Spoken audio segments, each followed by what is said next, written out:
Le secrétaire général adjoint des Nations Unies chargé du maintien de la paix a été reçu hier par le Premier ministre. Ensemble, ils ont fait l'évaluation du processus de retrait de la MINUSMA à suivre dès le début de ce journal.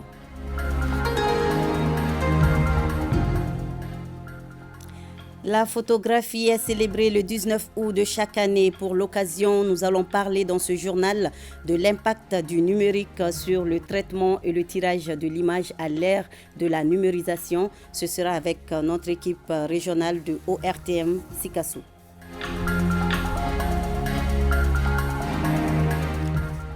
Dimanche 20 août. Madame, Monsieur, bonjour et soyez les bienvenus dans ce 13h. Le Premier ministre a reçu hier en audience le secrétaire général adjoint des Nations Unies chargé du maintien de la paix. Jean-Pierre Lacroix est au Mali dans le cadre de l'évaluation du processus de retrait de la MINUSMA. Les échanges entre les deux personnalités nous sont rapportés par Aloussine Touri. Les missions des Nations Unies se succèdent depuis quelque temps au Mali à un rythme soutenu. La présente mission, conduite par le secrétaire général adjoint en charge du maintien de la paix, procède à une évaluation d'étape du processus de retrait de la MINUSMA. Jean-Pierre Lacroix dresse un bilan positif du dit processus. En miroir du mécanisme qui fonctionne très bien ici de coordination avec votre gouvernement, nous avons au siège un mécanisme de coordination entre tous les départements qui sont concernés, dont d'ailleurs certains des responsables ont déjà visité le Mali, d'autres s'apprêtent à le faire, de manière à ce que, comme vous le souhaitez, nous ayons vraiment, y compris de la part du siège à New York, un suivi très régulier, un suivi concret sur le terrain de l'évolution de ce processus. Alors évidemment, il y a des prochaines étapes après les phases initiales qui ont été réussies, des prochaines étapes qui seront peut-être par certains aspects un petit peu plus délicates ou sensibles, mais nous sommes confiants dans le fait que votre gouvernement va faire tous les efforts possibles pour faire en sorte que ces prochaines étapes se déroulent dans les meilleures conditions. C'est donc un constat convergent sur ce processus mené conjointement avec le gouvernement malien. La rétrocession du camp de Ber, c'était un test. Et certains, comme je dis, qui se sont réveillés à midi, et vous et nous qui nous sommes réveillés depuis 7h30, ils ont pensé qu'on s'est réveillé trop tôt. Je pense qu'ils ont compris que c'est eux qui se sont réveillés en retard. Parce que c'est un contexte d'une certaine ambiguïté dans le discours des Nations Unies, ou une certaine faiblesse de la partie malienne. Il n'y a eu ni l'un ni l'autre. L'État malien s'est assumé comme il faut. Les Nations Unies ont levé toutes les ambiguïtés en disant clairement que la rétrocession des bases, c'est à l'État malien et non pas à quelqu'un d'autre. Parce que la nécessité d'exercer pleinement la souveraineté du Mali sur l'ensemble de son territoire est aujourd'hui l'un des fils conducteurs de notre action. C'est pour cela que tous les ministres et tout le monde doit avoir comme ancienne devant lui la nécessité de l'application stricte des trois principes que le président a édictés. L'exercice plein et entier de la souveraineté du Mali, le libre choix de ses partenaires, des partenariats stratégiques et la défense de ses intérêts. Et donc, l'exercice de la souveraineté du Mali, entre autres, ça montre dans ce cas précis que quand l'ONU cède une base, que l'État le prend. S'il y en a les moyens, aujourd'hui l'État a les moyens de prendre toutes les bases que l'ONU cède. Et le fait que vous ayez levé toute ambiguïté sur ça, je pense que ça a apaisé partout dans l'opinion, ça a levé certains doutes chez les gens. Le processus de retrait de la MINUSMA peut certes connaître quelques difficultés, mais jusque-là, il se déroule selon le calendrier convenu. La MINUSMA part, mais les Nations Unies ne quittent pas le Mali pour répéter les propos de Jean-Pierre Lacroix, le secrétaire général adjoint de l'ONU pour les opérations de paix, l'a dit au cours d'une rencontre de travail élargie à certains membres du gouvernement, une rencontre présidée par le ministre des Affaires étrangères et de la coopération internationale. Les détails avec Mohamed Kanyantaou et Idrissa Traoré. Au cours de son périple malien, Jean-Pierre Lacroix multiplie les consultations avec les autorités de la transition. C'est alors qu'il a pris part à une rencontre de travail élargie avec le chef de la diplomatie malienne. Le maintien du délai prévu pour le départ de la MINUSMA fait partie des sujets évoqués. Le premier objectif essentiel, c'est de continuer de mener à bien, dans les délais impartis qui sont très serrés, le processus de retrait de la MINUSMA. Et je crois pouvoir dire que jusqu'à présent, les retraits qui ont été effectués l'ont été dans les délais prévus et aussi dans des conditions satisfaisantes. C'est-à-dire que la MINUSMA, certes, part, mais les Nations Unies, évidemment, ne quittent pas le Mali.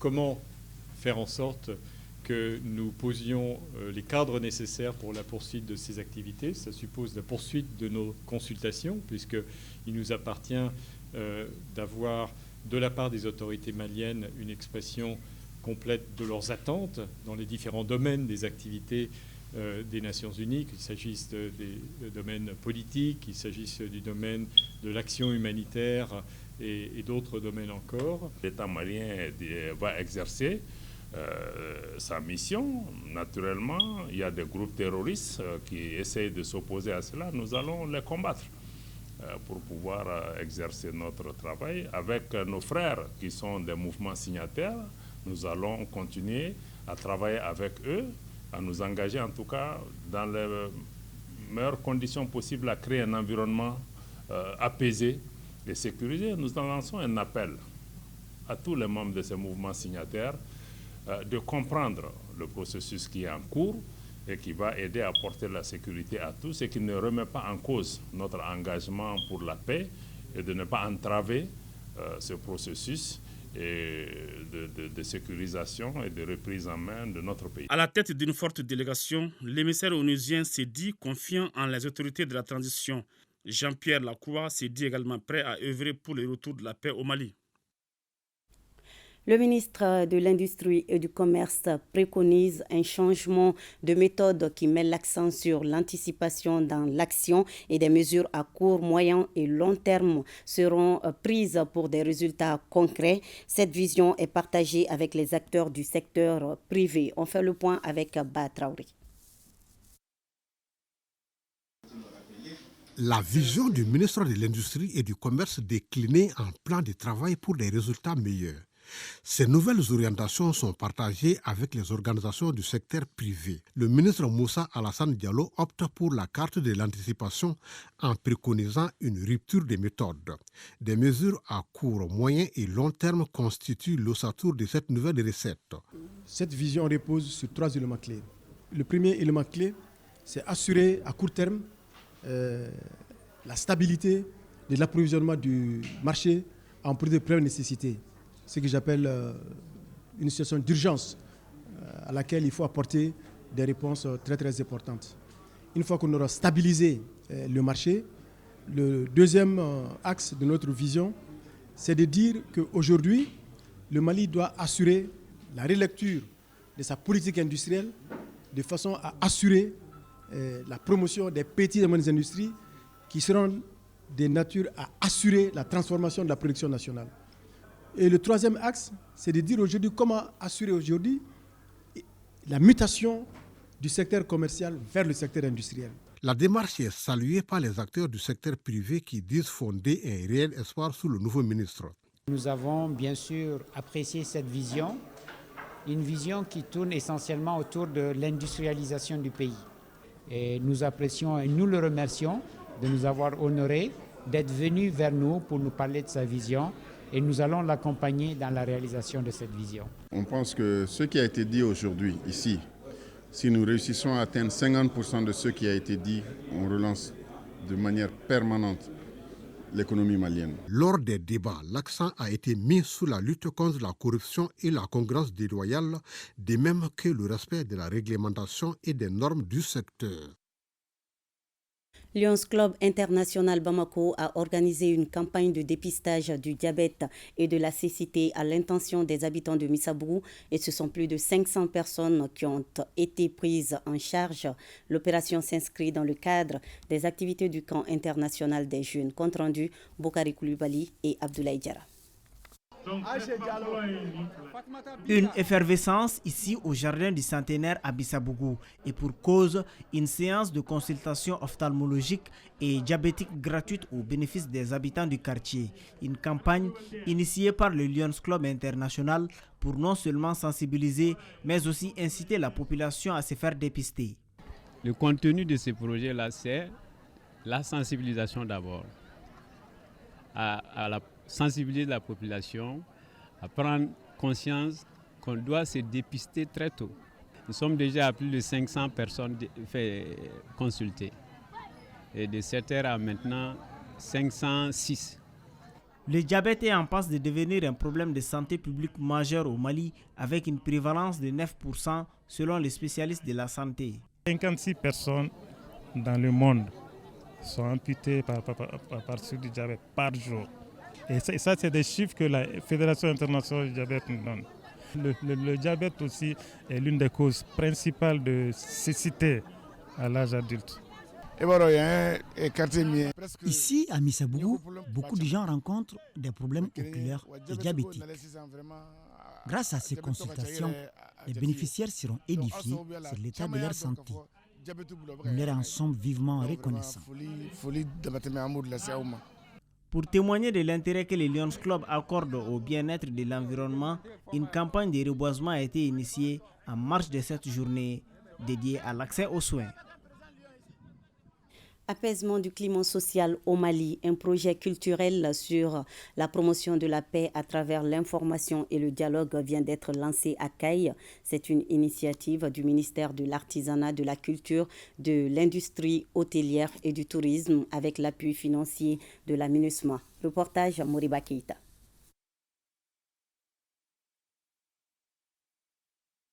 Ce projet culturel dénommé Promotion de la culture de la paix au Mali en vue de renforcer la cohésion, le vivre ensemble, le dialogue des cultures qui vient d'être lancé dans la cité des Rails a pour objectif de contribuer à l'apaisement du climat social au Mali par l'intermédiaire des valeurs culturelles de paix, de tolérance et de cohésion sociale à travers les activités d'information, de sensibilisation et d'éducation des communautés, notamment des femmes et des jeunes. Les valeurs sociétales qui étaient là sont en train de s'effriter à travers les actions endogènes. Actuellement, avec l'influence des chaînes internationales, les enfants n'ont plus de l'éducation familiale.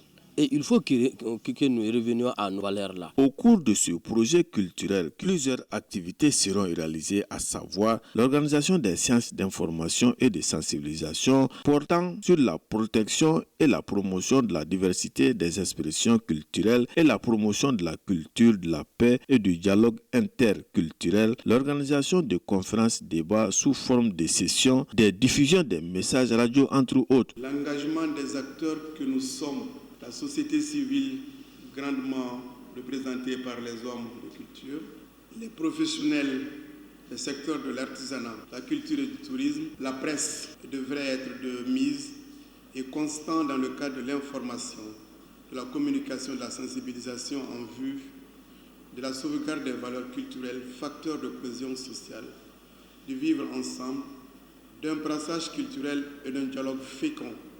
Autre valeur de notre patrimoine ayant fait la force et la grandeur du Mali à travers âge et génération. Rappelons que ce projet culturel sera réalisé dans 11 régions plus le district de Bamako.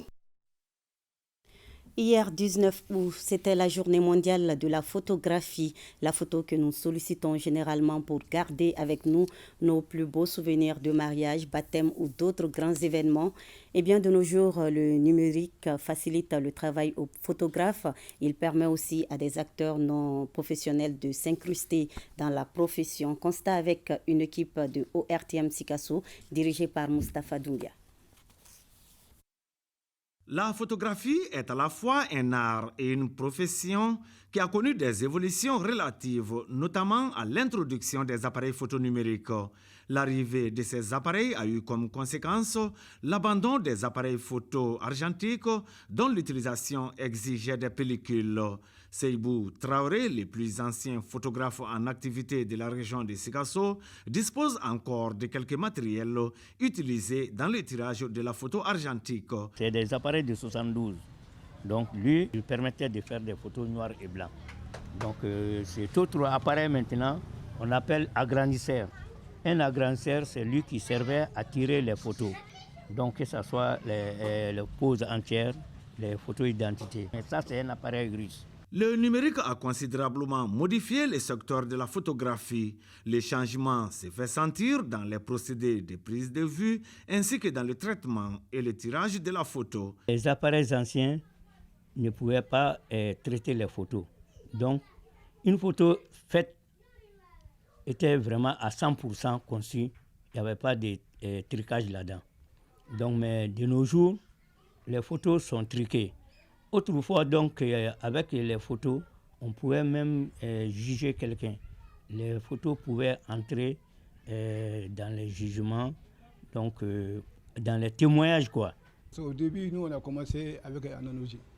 C'était des photos qu'on prenait avec les clichés. Nous sommes aujourd'hui avec la base numérique, des faits de photos numériques que vous le voyez aussi. Mais je trouve que les photos analogiques et numériques, là, il n'y a pas une comparaison. La photographie numérique a contraint les laboratoires à s'adapter à de nouvelles technologies de traitement et de tirage de l'image. Il est aujourd'hui difficile, voire impossible, de tirer une photo argentique à Sikasso. Pourtant, la photo intéresse toujours la jeunesse, même s'il faut le plus souvent passer par des smartphones. Je prends mes photos avec mon téléphone. J'ai fait recours à un photographe seulement lors de mon mariage il y a 2 ans. À mon avis, c'est plus facile avec les téléphones.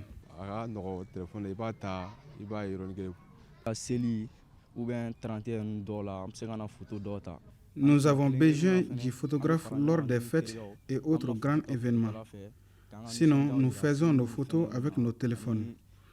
Pour le tirage, nous passons voir un photographe du quartier. La région de Sikasso compte un nombre important de photographes professionnels, mais seuls 73 sont enregistrés au sein d'une association. Ce groupement est conscient de l'impact du numérique et cherche à s'imposer. Le numérique a apporté comme avantage, parce qu'avant nous, on payait les pellicules, les piles. Maintenant, quand tu payes l'appareil détient une carte mémoire ou bien un disque dur sur laquelle tu peux faire 10 ans avec un appareil. Tu ne changes pas de carte, tu ne changes pas de disque. Tout le monde est devenu photographe dans la mesure qu'il n'y a pas de formation pour être photographe encore. Combien de personnes, clients connaissent aujourd'hui la qualité? Les personnes cherchent à faire une couverture. Mais qu'est-ce qu'il y a la qualité? C'est ce qui différencie entre un photographe et quelqu'un qui détient un appareil.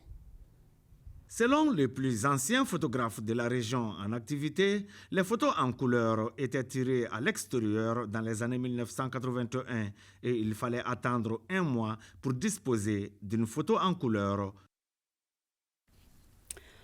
En cette saison des pluies, la vigilance reste de mise, surtout dans certains quartiers de la capitale où les habitations sont construites en banco et quelques millimètres de pluie peuvent causer d'énormes dégâts.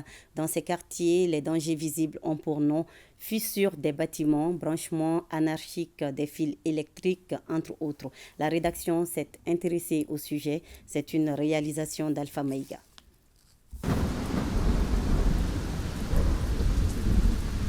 Nous sommes en saison de l'hivernage, la période où la pluie bat son plein à travers tout le pays.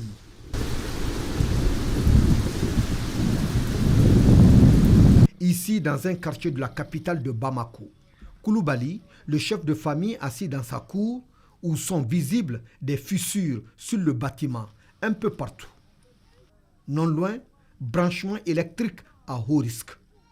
Alors, Il suffit quelques millimètres de plus seulement à cette concession rurale, à l'image d'ailleurs de plusieurs autres dans la périphérie, pour présenter un hideux visage. Le danger qui pèse, les locataires en sont conscients. Le danger qui est là, la pluie tombe. Pour la maison, comme toutes les constructions aussi nous ici, c'est dans Bogo. Le bangou là, quand ça mouille, ça peut amener le danger. Les enfants sont dans la main de Dieu. Cette maison, je l'ai construite avec beaucoup de difficultés. Nous y habitons avec cette même réalité, surtout quand il pleut. Aujourd'hui, j'ai plus de 70 ans. Les rues de fortune et les demeures sont prisonnières des eaux pluviales. Ce n'est pas tout. Les déplacements deviennent un véritable parcours du combattant et dire qu'à tout moment, les catastrophes majeures ne sont pas loin. Dianegela, que vous entendiez, c'est un quartier vraiment avec des concessions rurales à 90%. Pendant l'hivernage, il y a très souvent des victimes dans ces quartiers. Réellement, si vous essayez de voir la fondation de ces maisons, il n'y a vraiment pas de spécialistes en la matière pour pouvoir construire ces maisons. Donc ces maisons sont construites de façon très anarchique. Avec le changement climatique que vous voyez, et c'est en train de nous même perturber dans nos objectifs. Avec nos concessions qui sont en commune aujourd'hui, tu trouveras que les 40% aujourd'hui sont des maisons en banco. Alors que le changement climatique a beaucoup de facteurs. Le constat, il est amer. Les raisons des effondrements, des erreurs de conception, des erreurs d'études et des erreurs de mise en œuvre combinées peuvent nous amener à un sinistre. L'émergence des quartiers périphériques avec la prolifération de concessions rurales est un phénomène qui incite à l'attention. Il y a des gens, au lieu de passer faire la demande au niveau de l'EDM, ils préfèrent juste s'arranger entre eux, famille, et puis je vous passe le courant et puis vous trouvez un moyen de pouvoir vous électrifier. Et au moment de l'hivernage, souvent ça crée des problèmes, des sérieux dégâts dans ces quartiers. En recommandant, les ingénieurs conseillent, parce que c'est ça même qui est recommandé. Il faut voir dans ces derniers temps ce qu'on est en train de connaître dans le pays. Bon, c'est ça même qui est préoccupant. Les communes périurbaines de Bamako peuvent compter à ce jour une superficie de plus de 200 000 hectares selon une source proche des services de l'urbanisme. L'augmentation significative de leurs problématiques font que l'usage de la terre est constamment modifié et crée des dangers quotidiens et aux habitants et aux collectivités. Et c'est la fin de ce journal. Merci à vous de l'avoir suivi. À 20h, l'édition vous sera présentée par Salimata Ndaoudissila. Je vous souhaite de passer avec nous un bel après-midi dominical.